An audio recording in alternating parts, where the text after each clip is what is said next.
Salut la famille, j'espère que vous allez bien. C'est Amadou. Aujourd'hui, on est là pour écouter une vidéo et puis réagir à cette vidéo. Donc, ça s'appelle le parc national le plus dérangeant au Canada. Et selon ce qu'on m'a expliqué, ce titre n'est pas donné pour rien. Il s'est passé des choses très très mystérieuses jusqu'à ce jour qui n'ont pas été résolues. On va écouter cette vidéo et puis on va réagir et puis on va voir ensemble qu'est-ce qui s'est passé. Allez, let's go. Il existe un endroit dans les territoires du nord-ouest du Canada qui est aussi mystérieux qu'isolé.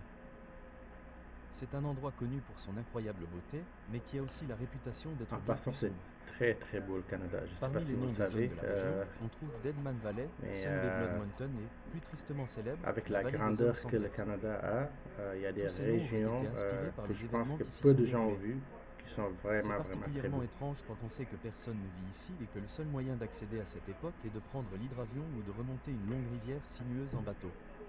Il semble tout simplement impossible qu'autant d'incidents aient pu se produire dans un endroit où il n'y a personne, et pourtant c'est le cas. Voici les étranges incidents du parc national de Nani et de la vallée. Déjà, moi je comprends pas. Un endroit où est-ce qu'il y a personne, pourquoi y aller?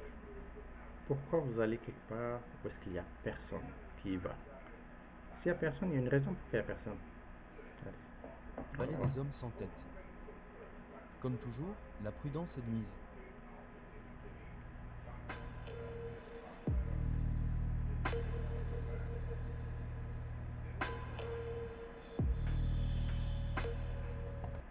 Donc déjà là, c'est écrit en anglais Scary Interesting. Si vous n'aimez pas trop les histoires qui font peur, peut-être que c'est pas la vidéo pour vous. Mais bon, on va voir à quel point ça fait peur. Le 19e et le début du 20e siècle ont été une période de ruée vers l'or mondial, poussant de nombreux hommes à laisser leur famille derrière eux ou à la déraciner complètement pour s'installer là où l'on pouvait trouver le précieux métal. Dans les territoires du nord-ouest du Canada, une région connue aujourd'hui sous le nom de Toujours Parc rapport avec national l'or. Nahanni est l'une de ces zones Toujours où de l'or. l'or a été découvert. Mais cette zone était bien plus isolée que les autres généralement associées à cette époque. Malgré tout, un prospecteur occasionnel sillonnait la région à la recherche d'une découverte qui changerait leur vie. Par exemple, à l'automne 1904, les frères Frank et Willie Melour avaient prévu de rendre visite au Nani dans l'espoir d'y faire fortune. Les récits sur le lieu d'où ces hommes sont partis varient, certains affirmant qu'ils sont venus d'aussi loin qu'Edmonton, tandis que d'autres sources affirment qu'ils sont partis d'aussi près que Fort Samson. Mais dans tous les cas, ils ont voyagé en train, puis en bateau, puis à pied à travers vallées et forêts et entre les montagnes. Vous savez, des fois, je me demande, est-ce que ça vaut la peine? Tout l'effort que les gens sont prêts à mettre pour aller récolter euh, quelques pépites d'or qu'ils vont ensuite revendre pour, je sais pas, peut-être quelques centaines de dollars ou peut-être quelques milliers de dollars. Est-ce que ça vaut vraiment le risque? Si c'était vous, prendriez-vous le risque de faire tout ça pour peut-être 2-3 000 dollars, 10 000 dollars peut-être? Bon, maintenant, je pense que ça dépend de chaque personne. Allez. Avant d'atteindre ce qui était connu sous le nom de Gold Creek. Avec rien d'autre que quelques provisions primitives, traverser la région pendant un hiver rigoureux n'était peut-être pas la meilleure décision pour eux. Mais ils l'ont quand même fait, et ils ont été récompensés par exactement ce qu'ils cherchaient lorsque Et aller l'hiver a pendant finalement l'hiver pris fin. aussi, Les frères n'eurent pas besoin de creuser longtemps avant de trouver de l'or, et c'est ils quelque rentrèrent chose. rapidement chez eux avec. Mais ils savaient qu'il y avait plus à faire. Donc, soit plus tard cette année-là, soit l'année suivante en 1906, ils revinrent chez les Nannies. Cette fois, cependant, ils allaient quitter la maison et ne plus jamais donner de nouvelles. Après avoir attendu au moins 2 ans le retour de Frank et Willie, un troisième frère, Charlie, décida qu'il était grand temps de les chercher. Il rassembla alors une poignée de prospecteurs, et ils partirent vers le nord en remontant la rivière Nani, qui serait une rivière presque unique au monde. La rivière Nahanni traverse toute la réserve et, dans de nombreuses zones, traverse des canyons incroyablement profonds avec des parois rocheuses abruptes qui peuvent atteindre 900 mètres de haut à certains endroits. En fait, elles sont si hautes à certains moments de la journée que le soleil n'atteint même pas l'eau. Plus incroyable encore, on dit que l'eau est aussi profonde que les falaises sont hautes. Après avoir traversé cette région, Waouh! Des falaises qui sont tellement hautes, je pense qu'il a dit 900 mètres, tellement hautes que le soleil n'arrive même pas à passer à travers, quoi. Donc à éclairer qu'est-ce qu'il y a en dessous. Et en dessous, qu'est-ce qu'on a? On a une rivière tellement profonde qu'elle est aussi profonde que la hauteur des falaises. Wow. Tu parles d'un endroit Wow. Incroyable sur environ 240 km, le groupe s'arrêta une nuit pour établir son campement. Alors qu'il inspectait la zone, Charlie remarqua au loin un arbre qui semblait avoir brûlé. Et lorsqu'il s'en approcha, il tomba sur les restes d'un feu de camp. Au pied de cet arbre, il y avait une gravure qui ressemblait aux initiales FM et WM, qui étaient les initiales de ses frères, Frank et Willie. Elle devait appartenir à ses frères. Il n'y avait aucune chance que quelqu'un d'autre portant exactement les mêmes initiales se trouve dans une région aussi isolée. Charlie sut alors qu'ils étaient sur la bonne voie, et le groupe continua de remonter la rivière, découvrant de plus en plus de campements en chemin. Après avoir parcouru 145 km supplémentaires à travers les terres étrangement arides, Pour faire des distances comme ça et puis aller à des endroits comme ça, je me demande quelle quantité de provisions est-ce qu'on doit amener.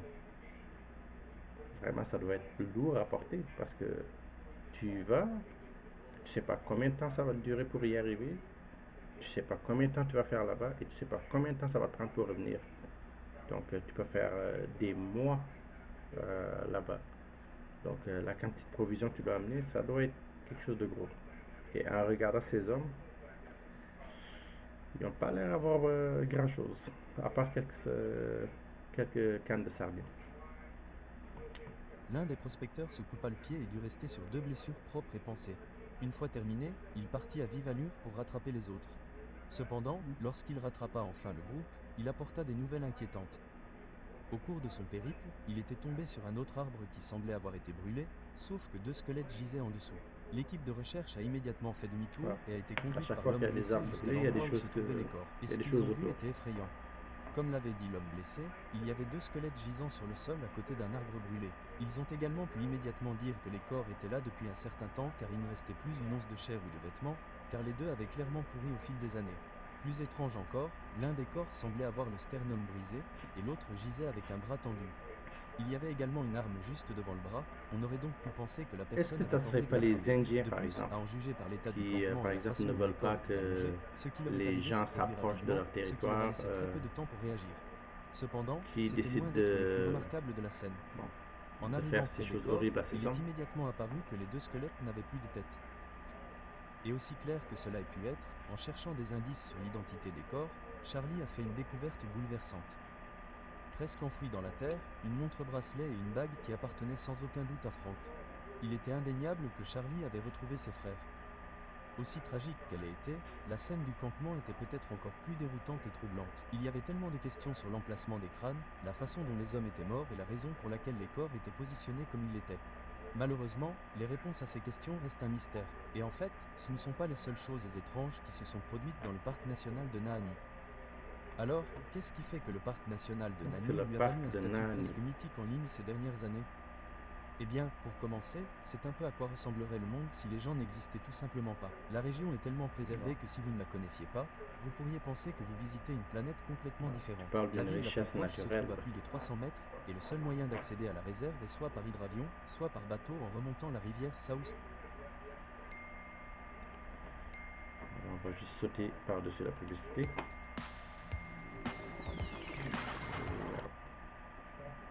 Nani. Comme dans le reste du nord canadien, elle est également parsemée d'immenses montagnes rocheuses, de cascades, de lacs et de célèbres canyons mesurant plus de 3300 pieds. La réserve s'étend également sur plus de 11 000 mètres ou 30 000 km, ce qui représente en réalité le double de la taille de l'Irlande du Nord. Cette beauté naturelle contraste cependant avec des événements. On parle juste d'un parc au Canada, qui est la taille de l'Irlande du Nord. Le Canada est vraiment vaste, hein? Vraiment étranges, comme en témoignent certains des noms que certaines zones ont reçus au cours des 120 dernières années. Par exemple, un simple coup d'œil au paysage ne vous fera jamais penser à trouver des indications cartographiques telles que Deadman Valley, Sun Bay Blood Mountain ou Headless Creek.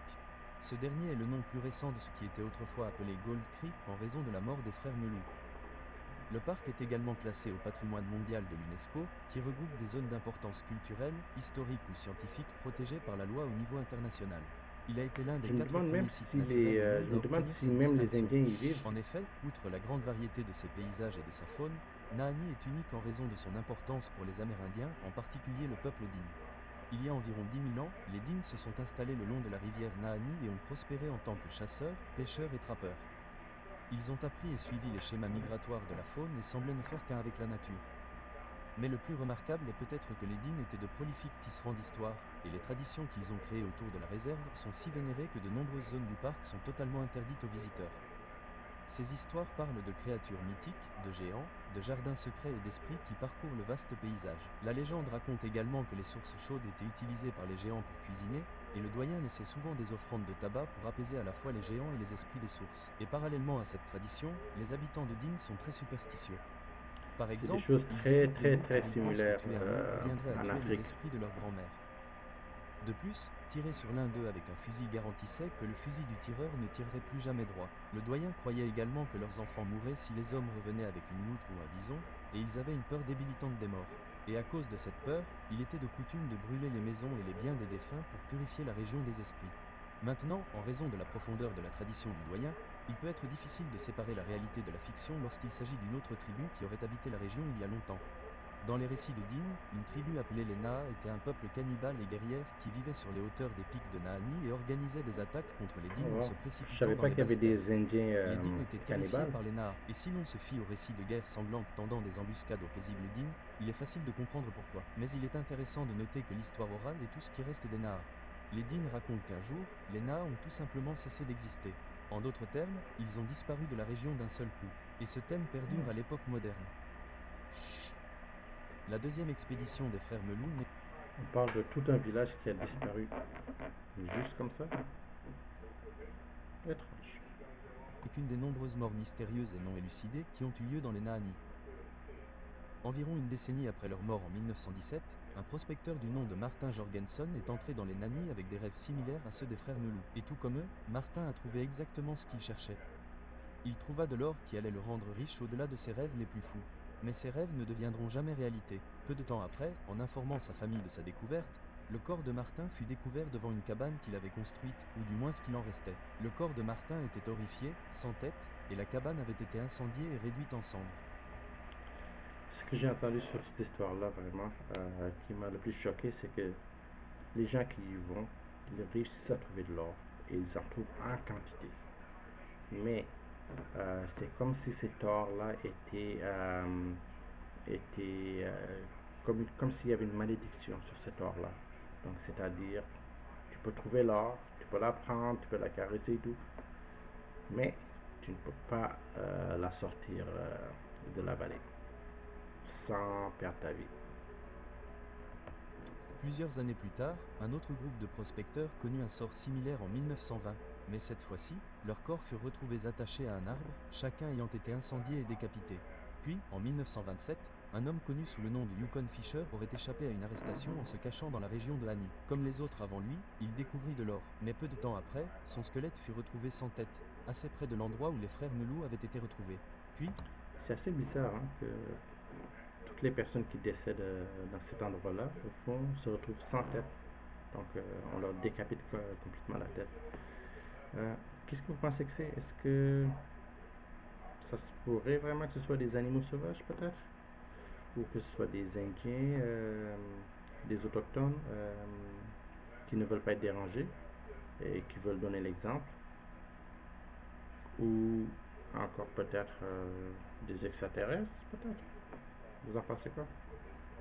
dans les années 1930, un autre homme du nom de Phil Power fut découvert mort dans les restes carbonisés de sa cabane. Et tandis que la GRC a officiellement déclaré que la cause de l'incendie était un tuyau de poêle défectueux, les spéculations allaient bon train sur quelque chose de bien plus inquiétant. La dernière fois qu'un corps sans tête a été découvert à Annie, c'était en 1945, lorsqu'un mineur de l'Ontario a été retrouvé dans un sac de couchage, semblant n'avoir pas eu le temps de réagir à ce qui lui avait coûté la vie. En raison de tous ces incidents étranges, bien que la zone générale où tous ces corps ont été découverts s'appelle 200 Mile Gorge, son nom officieux est la vallée des hommes sans tête. En plus de tous ces corps retrouvés et tout comme les parcs nationaux des États-Unis ont acquis une réputation de disparitions étranges, la NAO en compte également plusieurs. Par exemple, dans les années 1920, une femme nommée Annie Lefour s'est jointe à un groupe de chasseurs qui se dirigeait vers la Naani, ce qui n'était certainement pas habituel à l'époque. Annie, cependant, était une chasseuse expérimentée et éprouvée. Malgré les hésitations des hommes qu'elle allait rejoindre, elle finit par être accueillie. Un jour, au cours d'une partie de chasse, Annie disparut soudainement et mystérieusement sans laisser de traces. Le groupe de chasseurs se transforma alors en groupe de recherche, mais ils ne retrouvèrent jamais Annie. Ce n'est que plus tard qu'un chef doyen rapporta avoir vu une femme nue grimper à quatre pattes sur le flanc d'une montagne au loin, presque moi, comme si j'irais un là-bas, animal. oublie ça. je me C'est mettrai la un dernière fois qu'elle streaming ne fut vue du vivante début ou non. jusqu'à la fin. Comme ça, s'il Des m'arrive années quelque plus chose au tard, moins, en ça va 1929, être un documenté. homme du nom Et puis d'Angulo des était gens également à Naani avec partout d'autres à prospecteurs travers lorsqu'il l'Internet décida de vont partir pouvoir avant voir les en autres. temps réel ce Cependant, qui s'est après passé. s'être séparés d'eux, on ne le revit plus jamais. Plus étrange Mais bon, encore, il n'y les a deux hommes aucun qui or qui peut l'accompagnaient me faire disparurent là peu de par temps contre. après, et leur cabane fut finalement découverte après avoir été mystérieusement incendiée. De nombreuses disparitions similaires ont été signalées à la GRC, et jusqu'à nos jours, des gens entrent encore dans le parc et disparaissent tout simplement.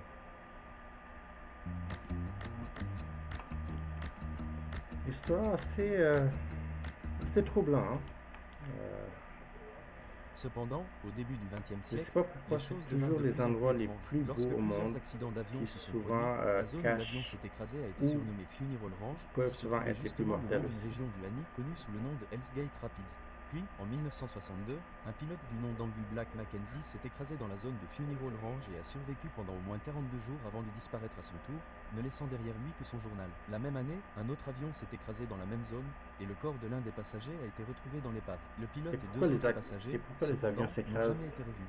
Si ces morts mystérieuses et sur ces ces zones-là? disparitions étranges suffisent déjà à donner à la C'est quand réserve même du pas le parc triangle des national de Bermudes. Nahanni sa réputation de lieu de plaisance, la faune connue de la région est principalement prédatrice, les grizzlies et les loups des bois se trouvant au sommet de la chaîne alimentaire. Mais il existe des preuves anecdotiques que même eux pourraient avoir une certaine concurrence. Compte tenu de son éloignement, c'est l'une de ces zones où des observations de divers cryptides ont été signalées. Pour ceux qui ne le savent pas, les cryptides sont une classe d'animaux ou d'êtres dont les gens prétendent l'existence, mais il n'existe aucune preuve à Bigfoot. l'appui de leur existence. Ces observations incluent des espèces comme Bigfoot ou le vicieux Amphisinate, un hybride chien-ours qui s'est éteint pendant la période Pline. Les Et loups-garous, parce que hein. de nombreuses erreurs au sein de la réserve sont en fait interdites aux visiteurs en raison de la sensibilité de l'écosystème ou de l'importance culturelle et historique pour les gens du Gène. Cela a conduit de nombreuses personnes à penser que quelque chose de plus mystérieux se cache. Et compte tenu de tout cela, il n'est probablement pas surprenant d'apprendre qu'à la fin du 19e siècle, des observations de lumière Moi, je sais étranges même pas d'objets volants non pourquoi identifiés dans le quand on ciel cherche à étaient aller sur signalées la dans Lune, réserve. sur La question Mars suivante est donc de savoir ce qui se et passe sur réellement certaines dans la réserve planètes, du alors parc que national de Nahanni. une La vérité est une question très de grande conjecture, partie mais les théories de varient notre énormément planète dans les communautés qui entourent est, le parc, qui sont est encore pas une fois. découverte, De nombreux habitants sans parler attribuent des ces océans. étranges disparitions, décès et observations à des coïncidences et aux paysages impitoyables de la réserve. Et cette théorie est assez crédible. En particulier dans la première moitié du XXe siècle, une grande partie de la réserve de Nahanni était inexplorée et non cartographiée, ce qui signifie que beaucoup de ceux qui s'aventuraient dans ce qui est aujourd'hui la réserve n'avaient que peu ou pas de guide pour les guider. Et certaines de ces zones sont si reculées et inhospitalières qu'il a fallu des décennies avant qu'une carte complète et précise de la réserve ne soit disponible. En plus du terrain et des nombreux dangers potentiels qu'il présente, les visiteurs doivent également faire face aux conditions dans les territoires du nord-ouest. Les mois les plus chauds ne sont pas si préoccupants, mais les hivers sont carrément impitoyables pour de multiples raisons.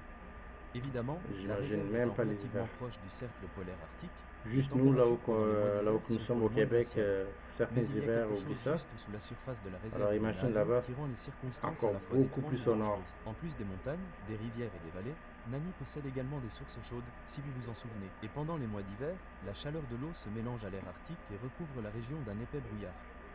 Les visiteurs qui se trouvent dans la réserve à cette période de l'année peuvent très facilement être désorientés et désespérément perdus. Mais cela ne suffit pas à expliquer pourquoi tant de corps sans tête ont été retrouvés dans la région. Ouais. Pour répondre à cette question, plusieurs Pourquoi théories ont été toutes ces avancées. morts Deux d'entre elles ont trait à ce et, que les hommes sans tête cherchaient, à savoir de l'or. et Il a morts été de cette suggéré façon? que les personnes retrouvées mortes ont rencontré des prospecteurs rivaux qui leur étaient hostiles et les ont attaqués en essayant de voler leur or, ou qu'elles ont été trahies par ceux qu'elles pensaient être des amis, espérant garder tout l'or pour elles. Une autre théorie avancée est que le peuple d'Inn serait peut-être responsable de ces décès. Bien qu'il soit connu pour être une tribu pacifique et amicale envers les étrangers, il y avait un certain mécontentement envers les prospecteurs qui cherchaient de l'or dans la région, car il est compréhensible que Ça pourrait être probable. Donc, une certaine tribu qui sont un peu, ou qui voient les outsiders comme des personnes hostiles. Et donc, peut-être leur signe de mépris, peut-être c'est de leur couper la tête et puis de servir de leçon aux autres prospecteurs. Donc, on ne sait jamais. Mais je crois que cette histoire-là est un peu plus plausible que celle des prospecteurs rivaux qui coupent la tête des autres. Si la nouvelle se répandait qu'il y avait de l'or dans les Aani, cela attirerait de plus en plus de mineurs et changerait le paysage à jamais. Une autre théorie qui a été avancée implique également les Amérindiens, mais au lieu des Dînes, il a été suggéré qu'il s'agissait plutôt des Naa. Les gens ont suggéré qu'ils n'avaient peut-être jamais disparu de la région, et selon les Dînes, les Naa ont revendiqué les terres qui leur appartenaient et ont traité les étrangers comme des envahisseurs, ce qu'ils n'ont pas bien pris.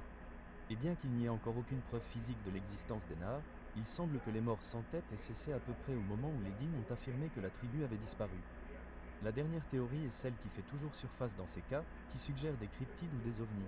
Mais malheureusement, elles sont encore moins étayées. Officiellement, les autorités de la GRC ont C'est essentiellement possible statué aussi, que hein, chacune des morts parce sans que, tête était une attaque d'animaux. La seule chose qui bon, reste à débattre de après ce tout, on point de sait vue jamais. est de savoir si les animaux étaient la cause du décès ou s'il était simplement des charognards après la mort des personnes.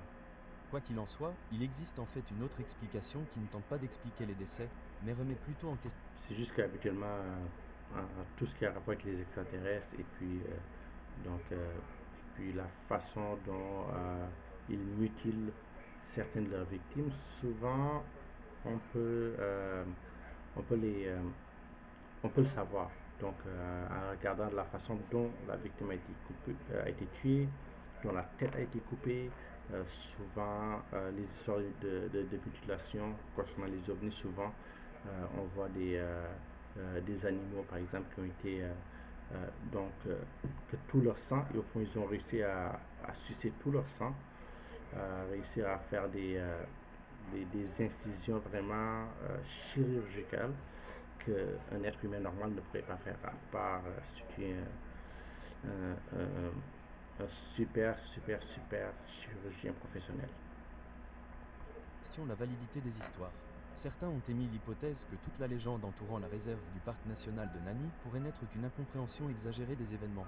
Un article publié par le Fils de Vancouver en 1947 cherchait à rétablir la vérité sur la réserve. Dans cet article, un neveu des frères Melou, également prénommé Willy, était interviewé et affirmait que lorsque les corps de son oncle avaient été découverts, ils avaient en fait la tête encore attachée. Il y avait apparemment aussi un troisième homme avec eux dans l'expédition, du nom de Robert Weir, et pendant un certain temps, il fut l'un des nombreux disparus dans des circonstances étranges, mais en fait, son corps fut bel et bien retrouvé. Et lorsqu'il le fut, il devint clair qu'il était mort de faim et non des mains d'un être mythique ou mystique. Le neveu finit même par se rendre lui-même à Nani et parla à plusieurs n'avait pas la tête personnes coupée, qui semblaient avoir peut-être. une réponse à tout cela. Il affirme qu'ils lui ont raconté que ses oncles avaient croisé un membre de leur tribu connu pour ne pas être sain d'esprit et que les frères Melou avaient été tués et dévorés par cet homme.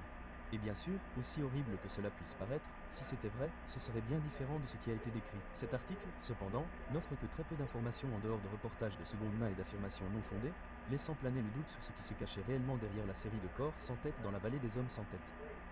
Ce que l'on sait, c'est qu'il existe une vaste zone intacte dans le nord du Canada où de nombreuses choses étranges se sont produites ou du moins ont été signalées. Il est difficile de dire si ces chiffres reflètent un taux similaire à la moyenne nationale ou s'il y a vraiment un nombre anormal de disparitions et de décès étranges, mais ils constituent certainement une histoire intéressante.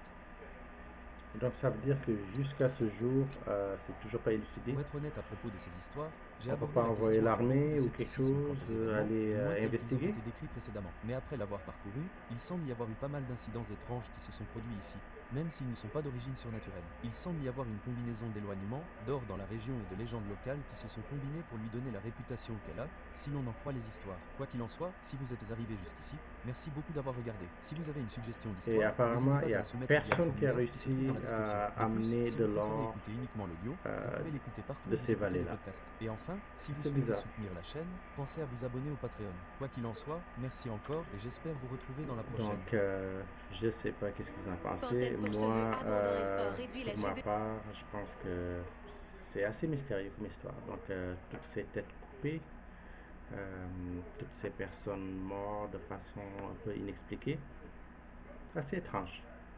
Bon, là maintenant vers la fin, apparemment, il y a eu une histoire où est-ce que peut-être quelqu'un, le corps d'un des hommes a été retrouvé et puis il paraissait plutôt que lui il était mort de faim et donc et non pas décapité.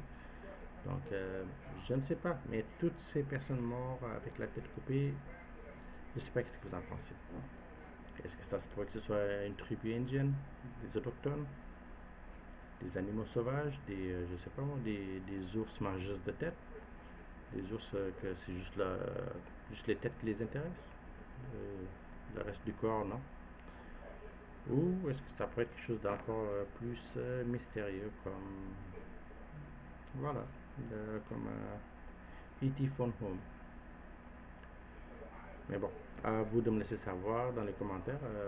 Et puis, dites-moi qu'est-ce que vous en pensez. N'oubliez pas de commenter, liker, abonnez-vous si vous voulez voir plus d'autres vidéos et d'autres réactions. Allez, on se recale. Ciao.